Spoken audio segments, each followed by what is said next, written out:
ತಿರುಪತಿ ತಿಮ್ಮಪ್ಪನ ದರ್ಶನ ಮಾಡೋಕೆ ಪ್ರತಿನಿತ್ಯ ಕರ್ನಾಟಕದಿಂದ ಸಾವಿರಾರು ಭಕ್ತರು ಆಂಧ್ರಕ್ಕೆ ಹೋಗ್ತಾ ಇರ್ತಾರೆ.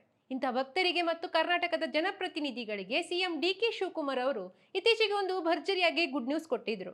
ತಿರುಪತಿಯಲ್ಲಿ ಸ್ವಾಮಿಗೆ ನಡೆಯುವ ದಿನದ ಮೊದಲ ಪವಿತ್ರ ಆರತಿಯಲ್ಲಿ ಇನ್ಮೇಲೆ ಕರ್ನಾಟಕದ ಸಚಿವರು, ಶಾಸಕರು ಮತ್ತು ಗಣ್ಯರಿಗೂ ಅವಕಾಶ ಸಿಗುತ್ತೆ ಅಂತ ಅವರು ಹೇಳಿದ್ರು. ಇದಕ್ಕಾಗಿ ಸ್ಪೆಷಲ್ ಆದೇಶ ಕೂಡ ಹೊರಡಿಸ್ತೀವಿ ಅಂತ ಡಿ.ಕೆ.ಶಿ ಘೋಷಣೆ ಮಾಡಿದ್ರು. ಇದರ ಬೆನ್ನಲ್ಲೇ ಡಿ.ಕೆ. ಶಿವಕುಮಾರ್ ಅವರ ಘೋಷಣೆಯನ್ನು ಟಿಟಿಡಿ ಅದನ್ನು ತಳ್ಳಿ ಹಾಕಿದೆ. ಇಂಥ ಅವಕಾಶವನ್ನು ಕೊಡಕ್ಕೆ ಸಾಧ್ಯ ಇಲ್ಲ ಅಂತ ಖಡಕ್ ಆಗಿ ಹೇಳಿದೆ. ನಿಮ್ಮ ಆದೇಶಕ್ಕೆ ನಮ್ಮ ಒಪ್ಪಿಗೆ ಇಲ್ಲ, ಮೈಸೂರು ರಾಜರಿಗೆ ನೀಡೋ ಗೌರವವನ್ನು ಬೇರೆ ಯಾರಿಗೂ ಕೊಡೋಕೆ ಸಾಧ್ಯ ಇಲ್ಲ ಅಂತ ಟಿಟಿಡಿ ಹೇಳಿದೆ. ಅಷ್ಟಕ್ಕೂ ಏನಿದು ತಿರುಪತಿಯ ಮೊದಲ ಆರತಿಯ ಇತಿಹಾಸ, ಅಥವಾ ಡಿ.ಕೆ.ಶಿ ಮಾತಿಗೆ ಟಿಟಿಡಿ ಇಷ್ಟೊಂದು ಗರಂ ಆಗಿದ್ದಾದ್ರು ಯಾಕೆ? ಈ ಕಂಪ್ಲೀಟ್ ಸ್ಟೋರಿ ವಿಡಿಯೋದಲ್ಲಿ ಇದೆ, ಮಿಸ್ ಮಾಡದೆ ಕೊನೆವರೆಗೂ ನೋಡಿ. ಮೊದಲಿಗೆ ಮೊದಲ ಆರತಿ ಅಂದ್ರೆ ಏನು ಅನ್ನೋದನ್ನು ನಾವು ನೋಡಬೇಕಾಗಿದೆ. ಪ್ರತಿದಿನ ಮುಂಜಾನೆ ಶ್ರೀ ವೆಂಕಟೇಶ್ವರ ಸ್ವಾಮಿಗೆ ಸುಪ್ರಭಾತ ಸೇವೆ ನಡೆಯುತ್ತೆ. ಆ ನಂತರ ನಡೆಯುವ ಮೊದಲ ಆರತಿ ಅತ್ಯಂತ ಪವಿತ್ರ ಮತ್ತು ಗೌರವಾನ್ವಿತ ಆಚರಣೆಗಳಲ್ಲಿ ಒಂದು ಅಂತ ಪರಿಗಣಿಸಲಾಗುತ್ತೆ. ಈ ವೇಳೆ ಕೆಲವೇ ಮಂದಿಗೆ ಮಾತ್ರ ಗರ್ಭಗುಡಿಯ ಸಮೀಪ ಇರುವ ದೃಶ್ಯವನ್ನು ನೋಡುವಂತಹ ಅವಕಾಶ ದೊರೆಯುತ್ತೆ. ಸಾಮಾನ್ಯ ಭಕ್ತರಿಗೆ ಈ ಅವಕಾಶ ಇರೋದಿಲ್ಲ. ಡಿ.ಕೆ. ಶಿವಕುಮಾರ್ ಇನ್ನು ಏನು ಘೋಷಣೆ ಮಾಡಿದ್ರು ಅಂತ ನೋಡಿದ್ರೆ, ಮುಖ್ಯಮಂತ್ರಿ ಡಿ.ಕೆ. ಶಿವಕುಮಾರ್ ಅವರ ಪ್ರಕಾರ ಈವರೆಗೆ ತಿರುಪತಿ ತಿರುಮಲ ವೆಂಕಟೇಶ್ವರ ದೇವಸ್ಥಾನದ ಒಳಗಿನ ಮುಖ್ಯ ದ್ವಾರದ ಬಳಿ ತೆರಳಿ ಮೊದಲ ಆರತಿಯ ಗೌರವ ಪಡೆಯುವ ಅವಕಾಶ ಕರ್ನಾಟಕದ ಮುಖ್ಯಮಂತ್ರಿಗೆ ಮಾತ್ರ ಇತ್ತು. ಪ್ರತಿದಿನ ನಡೆಯುವ ಈ ವಿಶೇಷ ಆರತಿಯನ್ನು ಕರ್ನಾಟಕ ಸರ್ಕಾರದ ಪರವಾಗಿ ತಿರುಪತಿಯಲ್ಲಿ ನಿಯೋಜನೆಗೊಂಡಿರುವ ವಿಶೇಷ ಅಧಿಕಾರಿಯೊಬ್ಬರು ಸ್ವೀಕರಿಸ್ತಿದ್ರು. ಆದರೆ ಈಗ ಈ ಸಂಪ್ರದಾಯದಲ್ಲಿ ಬದಲಾವಣೆ ತರಲು ರಾಜ್ಯ ಸರ್ಕಾರ ಮುಂದಾಗಿದೆ. ಇನ್ನು ಮುಂದೆ ಕರ್ನಾಟಕದ ಸಚಿವರು, ಶಾಸಕರು, ಹಿರಿಯ IAS ಆಫೀಸರ್ಗಳಿರ್ಬೋದು, ನ್ಯಾಯಾಧೀಶರಿರ್ಬೋದು, ಒಟ್ಟಿನಲ್ಲಿ ರಾಜ್ಯ ಸರ್ಕಾರದ ಪರವಾಗಿ ಇರುವಂತಹ ಯಾವುದೇ ಗಣ್ಯರು ತಿರುಪತಿಗೆ ಭೇಟಿ ನೀಡುವಾಗ ಅವರಿಗೆ ಮೊದಲ ಆರತಿಯ ಗೌರವ ದೊರೆಯುವಂತೆ ಆದೇಶ ಹೊರಡಿಸಲಿಕ್ಕೆ ಅಧಿಕಾರಿಗಳಿಗೆ ಸೂಚನೆ ನೀಡಿದ್ದೇನೆ ಅಂತ ಡಿ.ಕೆ. ಶಿವಕುಮಾರ್ ಅವರು ಹೇಳಿದರು. ರಾಜ್ಯ ಸಂಬಂಧಪಟ್ಟಂಥವರು, ಶಾಸಕರುಗಳು ಇಲ್ಲ ಅಧಿಕಾರಿಗಳು ಯಾರಿದ್ರೆ ಅವ್ರಿಗೂ ಒಂದು ಅವಕಾಶ ಸಿಕ್ಕಲಿ ಅಂತ, ಎಲ್ಲ ಪಾರ್ಟಿಯವ್ರಿಗೂ ಸಿಕ್ಕಲಿ. ಇದೇನು ಬರೀ ಕಾಂಗ್ರೆಸ್ಸು ದಳ ಅಂತಲ್ಲ. ಯಾವುದೇ ಶಾಸಕರು ತಿರುಪತಿ ದರ್ಶನಕ್ಕೆ ಹೋದಾಗ ನಮ್ಮ ರಾಜ್ಯದ ಪರವಾಗಿ ಆರತಿ ಕೊಡೋಕ್ಕೆ ಒಂದು ಅವಕಾಶ ಇದೆ. ಮೊದಲನೇ ಆರತಿ ನಮ್ಮದು. ಆರತಿ ಕೊಡೋದು ಕರ್ನಾಟಕಕ್ಕೆ ಒಳ್ಳೇದಾಗಲಿ ಅನ್ನೋ ದೃಷ್ಟಿಯಿಂದ ಅವತ್ತಿಂದ ಒಂದು ಪದ್ಧತಿ ಉಳಿಸ್ಕೊಂಡು ಬಂದಿದ್ದಾರೆ. ಬರೀ ಒಬ್ಬ ಆಫೀಸರ್ ಎತ್ಕೊಂಡು ಹೋಗಿ ಕೊಡೋದಕ್ಕಿಂತ ಜನಪ್ರತಿನಿಧಿಗಳು ಹೋಗಿ ಆ ದೇವರಿಗೆ ಪ್ರಾರ್ಥನೆಯನ್ನ ಮಾಡಲಿ ರಾಜ್ಯದ ಪರವಾಗಿ ಅಂತ ಒಂದು ಅವಕಾಶವನ್ನ ಮಾಡಬೇಕು ಅಂತ ನಾನೀಗಾಗಲೇ. ಇನ್ನು ಈ ನಿರ್ಧಾರದ ಹಿಂದಿರುವ ಉದ್ದೇಶ ಏನು ಅಂತ ನೋಡೋದಾದ್ರೆ, ಡಿ.ಕೆ. ಶಿವಕುಮಾರ್ ಅವರ ಪ್ರಕಾರ ಕರ್ನಾಟಕದಿಂದ ಪ್ರತಿನಿತ್ಯ ಸಾವಿರಾರು ಭಕ್ತರು ತಿರುಪತಿಗೆ ಹೋಗ್ತಾ ಇರ್ತಾರೆ. ಆದ್ರೆ ಅನೇಕ ಬಾರಿ ಜನಸಂದಣಿ ಇರ್ಬೋದು, ಸಮಯದ ಕೊರತೆ ಅಥವಾ ಇತರ ಕಾರಣಗಳಿಂದ ಕೆಲವು ಸಚಿವರು, ಶಾಸಕರಿಗೆ ಸರಿಯಾದ ದರ್ಶನ ಸಿಗ್ತಿಲ್ಲ ಅನ್ನೋದು ಅವರ ಒಂದು ಕಳಕಳಿ. ಆದ್ರಿಂದ ಕರ್ನಾಟಕದ ಸೇವೆಗೆ ನಿಯೋಜನೆಗೊಂಡಿರುವ ಜನಪ್ರತಿನಿಧಿಗಳು ಮತ್ತು ಅಧಿಕಾರಿಗಳಿಗೆ ದೇವರ ಸನ್ನಿಧಿಯಲ್ಲಿ ನಿಂತು ಮೊದಲ ಆರತಿಯ ಪಡೆಯುವಂತಹ ಅವಕಾಶ ಸಿಗ್ಲಿ ಅನ್ನೋದು ಅವರ ಉದ್ದೇಶ. ರಾಜ್ಯದ ಸೇವೆ ಮಾಡುವವರಿಗೆ ಶ್ರೀ ವೆಂಕಟೇಶ್ವರ ಸ್ವಾಮಿಯ ಸನ್ನಿಧಿಯಲ್ಲಿ ನಿಂತು ಪ್ರಾರ್ಥನೆ ಮಾಡುವ ಅವಕಾಶ ಸಿಗಬೇಕು ಅನ್ನೋ ಕಾರಣದಿಂದ ಈ ನಿರ್ಧಾರ ಕೈಗೊಳ್ಳಲಾಗಿದೆ ಅನ್ನೋದು ಮುಖ್ಯಮಂತ್ರಿ ಅವರ ವಾದ. ಮೊದಲು ನಾವು ತಿಳ್ಕೊಳ್ಬೇಕಾಗಿರುವಂತಹ ಒಂದು ವಿಶೇಷವಾದ ಅಥವಾ ಒಂದು ಇತಿಹಾಸ ಇದೆ ಇಲ್ಲಿ. ತಿರುಪತಿ ಕ್ಷೇತ್ರಕ್ಕೂ ನಮ್ಮ ಕರ್ನಾಟಕಕ್ಕೂ ಇವತ್ತಿನ ನಂಟಲ್ಲ, ಬರೋಬ್ಬರಿ 400 ವರ್ಷಗಳಿಗೂ ಅಧಿಕ ವರ್ಷಗಳ ಕಾಲ ತಿರುಪತಿ ಮತ್ತು ಕರ್ನಾಟಕಕ್ಕೆ ಒಂದು ಅವಿನಾಭಾವ ಸಂಬಂಧ ಇದೆ. ಮೊದಲಿಗೆ ವಿಜಯನಗರ ಸಾಮ್ರಾಜ್ಯದ ಚಕ್ರವರ್ತಿ ಅನಿಸ್ಕೊಂಡಿರುವಂತಹ ಶ್ರೀ ಕೃಷ್ಣದೇವರಾಯರ ಬಗ್ಗೆ ನೋಡೋಣ. ತಿರುಪತಿ ದೇವಸ್ಥಾನದ ಇತಿಹಾಸದಲ್ಲಿ ಅವರ ಹೆಸರು ಒಂದು ಸುವರ್ಣಾಕ್ಷರದಲ್ಲಿ ಬರೆದಿಡಬೇಕಾಗಿರುವಂಥದ್ದು. ಯಾಕಂದ್ರೆ ಇತಿಹಾಸದ ಪ್ರಕಾರ ಕೃಷ್ಣದೇವರಾಯರು ಹಲವಾರು ಬಾರಿ ತಿರುಮಲಕ್ಕೆ ಭೇಟಿ ನೀಡಿದ್ದಾರೆ. ತಮ್ಮ ಆಳ್ವಿಕೆಯ ಅವಧಿಯಲ್ಲಿ ಅಪಾರ ಪ್ರಮಾಣದ ಚಿನ್ನ, ಬೆಳ್ಳಿ, ಆಭರಣ, ಭೂಮಿ, ಅಮೂಲ್ಯ ಕಾಣಿಕೆಗಳನ್ನು ಸ್ವಾಮಿಗೆ ಅರ್ಪಿಸಿದ್ದಾರೆ. ತಿರುಪತಿ ದೇವಸ್ಥಾನದ ವೈಭವ ಹೆಚ್ಚಿಸಲಿಕ್ಕೆ ಮತ್ತು ಯಾತ್ರೆಯನ್ನು ವಿಶ್ವ ಮಟ್ಟದಲ್ಲಿ ಪ್ರಸಿದ್ಧಿಗೊಳಿಸಲಿಕ್ಕೆ ಅವರ ಕೊಡುಗೆ ಅಪಾರ ಇದೆ ಅನ್ನೋದು ಇತಿಹಾಸಕಾರರ ಅಭಿಪ್ರಾಯ.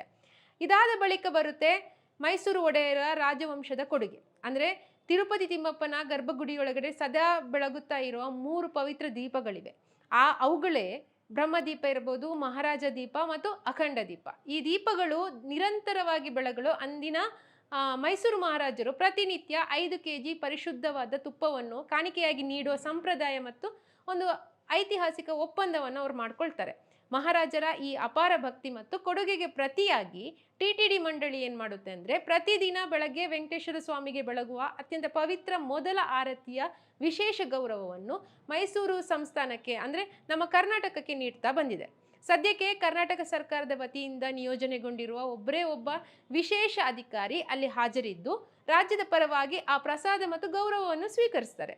ಇನ್ನೊಂದು ಐತಿಹಾಸಿಕ ಉಲ್ಲೇಖವೂ ಇದೆ. ಕೆಲವು ಇತಿಹಾಸಕಾರರು ಮತ್ತು ಸಂಶೋಧಕರ ಪ್ರಕಾರ ಸುರಪುರ ಸಂಸ್ಥಾನದ ಅರಸ ನಾಲ್ವಡಿ ವೆಂಕಟಪ್ಪ ನಾಯಕರು ತಿರುಮಲದ ರಕ್ಷಣೆಯಲ್ಲಿ ಪ್ರಮುಖ ಪಾತ್ರ ವಹಿಸಿದ್ರಂತೆ. ತಿರುಮಲದ ಮೇಲೆ ದಾಳಿಗಳು ನಡೆದಾಗ ತಮ್ಮ ಸೈನ್ಯದೊಂದಿಗೆ ದೇವಸ್ಥಾನವನ್ನು ರಕ್ಷಿಸಿದ್ರು ಅನ್ನೋದು ಉಲ್ಲೇಖ ಕೂಡ ಇತಿಹಾಸದಲ್ಲಿದೆ. ಸೊ ಹೀಗಾಗಿ ಸುರಪುರ ರಾಜವಂಶಕ್ಕೂ ತಿರುಪತಿಯಲ್ಲಿ ವಿಶೇಷ ಗೌರವ ಸಲ್ಲಿಸಲಾಗ್ತಿದೆ. ಇಷ್ಟೆಲ್ಲ ಇರುವಾಗ ಸಿಎಂ ಡಿಕೆಶಿ ಬೇಡಿಕೆ ಇಟ್ಟಿರೋದ್ರಲ್ಲಿ ತಪ್ಪೇನಿದೆ ಅನ್ನೋ ಪ್ರಶ್ನೆ ಮೂಡುತ್ತೆ. ಕರ್ನಾಟಕಕ್ಕೆ ಮೊದಲ ಆರತಿಯ ಮೇಲೆ ಯಾವುದೇ ಹಕ್ಕಿ ಇಲ್ವಾ ಅನ್ನೋ ಪ್ರಶ್ನೆ ಕೂಡ ಇರುತ್ತೆ. ಖಂಡಿತ ಇದೆ, ಆದರೆ ಅದು ಕರ್ನಾಟಕ ಸರ್ಕಾರದ ರಾಜಕೀಯ ಹಕ್ಕಲ್ಲ. ಕೃಷ್ಣದೇವರಾಯರು, ಮೈಸೂರು ಒಡೆಯರು, ಸುರಪುರದ ನಾಯಕರು ಇವರೆಲ್ಲರಿಗೂ ದೊರೆತ ಗೌರವದ ಹಿಂದೆ ಒಂದು ರಾಜಕೀಯ ಕಾರಣ ಇರಲಿಲ್ಲ. ಅವರು ತಿರುಪತಿ ದೇವಸ್ಥಾನದ ಅಭಿವೃದ್ಧಿ, ರಕ್ಷಣೆ ಮತ್ತು ಸೇವೆಗೆ ನೀಡಿದ ಕೊಡುಗೆ ಮಾತ್ರ ಅಲ್ಲಿ ಕಾರಣ ಆಗಿತ್ತು. ಹೀಗಾಗಿ ತಿರುಪತಿಯ ಮೊದಲ ಆರತಿಯ ಗೌರವವನ್ನು ಟಿಟಿಡಿ ಕೇವಲ ಒಂದು ಆಚರಣೆಯಾಗಿ ನೋಡೋದಿಲ್ಲ, ಬದಲಾಗಿ ಐತಿಹಾಸಿಕ ಪರಂಪರೆ ಅಂತ ಪರಿಗಣಿಸುತ್ತೆ. ಇದೇ ವಿಚಾರವನ್ನು ಟಿಟಿಡಿ ಕೂಡ ಮತ್ತೆ ಸ್ಪಷ್ಟಪಡಿಸಿದೆ. ಈ ವಿಷಯ ಎರಡು ಪ್ರಮುಖ ಪ್ರಶ್ನೆಯನ್ನು ಹುಟ್ಟುಹಾಕಿದೆ. ಒಂದು, ಮೈಸೂರು ಮಹಾರಾಜರಿಗೆ ದೊರೆತಂತಹ ಗೌರವವನ್ನು ಈಗಿನ ಜನಪ್ರತಿನಿಧಿಗಳಿಗೂ ವಿಸ್ತರಿಸಬಹುದಾ ಅನ್ನೋದು. ಎರಡನೇದು, ಶತಮಾನಗಳ ಸಂಪ್ರದಾಯವನ್ನು ಸರ್ಕಾರದ ಆಡಳಿತಾತ್ಮಕ ಆದೇಶದಿಂದ ಬದಲಾಯಿಸಲಿಕ್ಕೆ ಸಾಧ್ಯ ಇದೆಯಾ ಅನ್ನೋದು. ಈ ಪ್ರಶ್ನೆಗಳಿಗೆ ಉತ್ತರವನ್ನು ಈಗ ಟಿಟಿಡಿ ಮಾತ್ರ ಸ್ಪಷ್ಟವಾಗಿ ಇಲ್ಲ ಅಂತ ಹೇಳಿದೆ. ಮಹಾರಾಜರಿಗೆ ನೀಡಲಾಗಿದ್ದ ಹಕ್ಕನ್ನು ಬಳಸಿಕೊಂಡು ನಮ್ಮ ಸಿಎಂ ಡಿಕೆ ಶಿವಕುಮಾರ್ ಅವರು ಇನ್ಮುಂದೆ ಈ ಮೊದಲ ಆರತಿಯ ವಿಐಪಿ ಅವಕಾಶವನ್ನು ಕರ್ನಾಟಕದ ಸಚಿವರು ಮತ್ತು ಶಾಸಕರಿಗೆ ವಿಸ್ತರಿಸಲಾಗುವುದು ಅಂತ ಏಕಪಕ್ಷೀಯವಾಗಿ ಹೇಳಿಕೆ ನೀಡಿದ್ರು. ಆದರೆ ಇದಕ್ಕೆ ಟಿಟಿಡಿ ಟ್ರಸ್ಟ್ ಸಭೆಯಲ್ಲಿ ಭಾರಿ ವಿರೋಧ ವ್ಯಕ್ತವಾಗಿದೆ.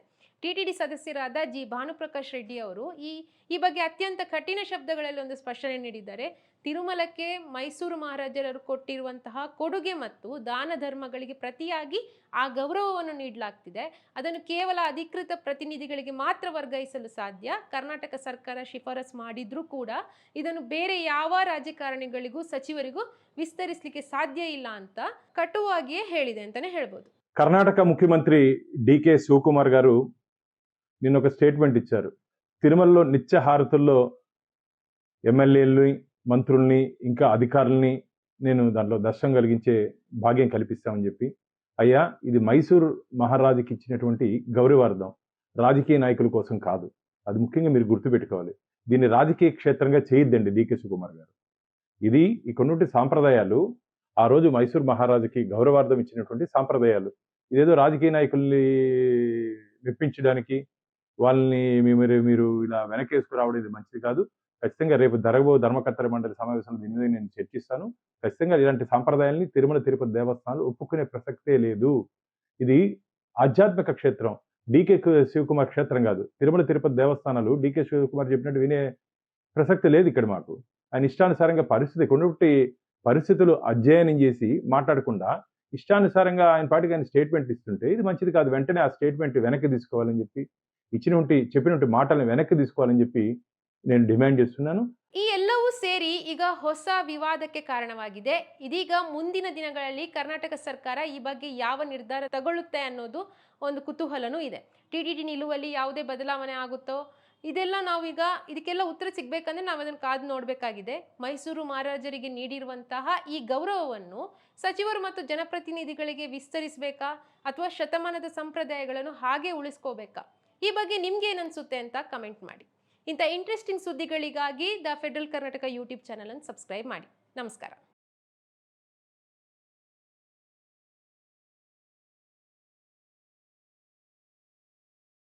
ಹೆಚ್ಚಿನ ಸುದ್ದಿ ಅಪ್ಡೇಟ್ಗೆ ಈಗಲೇ the federal Karnataka YouTube page ಅನ್ನು ಸಬ್ಸ್ಕ್ರೈಬ್ ಮಾಡಿ.